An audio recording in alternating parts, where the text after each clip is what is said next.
elbow supination positional isometrics. So supination is just rotating out with the palm up. This is my active range.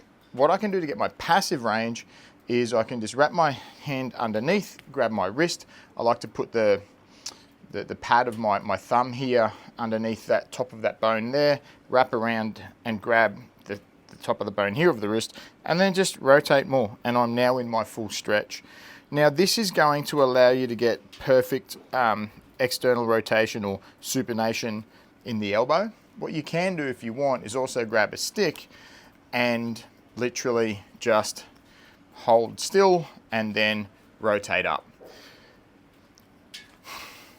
I like this if you're doing it with your hand, assuming you don't have a super weak wrist.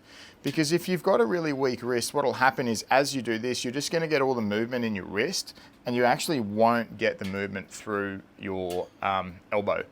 If you can though, do it with a stick. If you find that doing that, you kind of can't feel it in your elbow and you're just getting it in your wrist, then what I want you to do is do this one, and then we'll work up to doing it while you're holding something.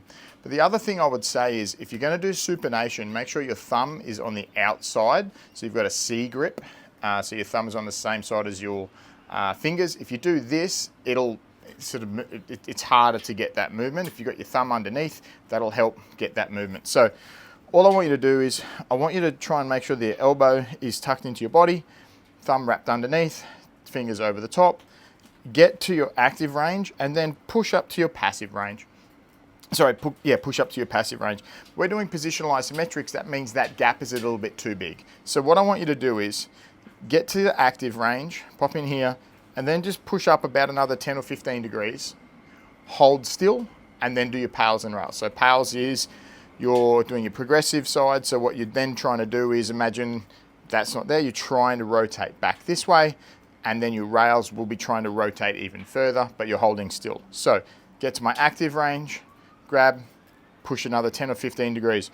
Take a big breath. Now your pals is you're trying to rotate back down into your other hand. You're going to do that for whatever the program says, but you'll be working up to 10 seconds at 100%. And then you're going to rotate the other way, doing everything you can to try to get it to rotate even more. Once that's done, rest, relax, stay where you are, and then push into a little bit more range of motion. And you're going to get your active range and then go past 10 or 15 degrees, another 10 or 15 degrees. You're just going to do one rep at each 10 to 15 degree increment between your active and passive ranges of motion so that we're closing that gap between your active and passive range of motion. And there is your elbow supination positional isometrics. Enjoy.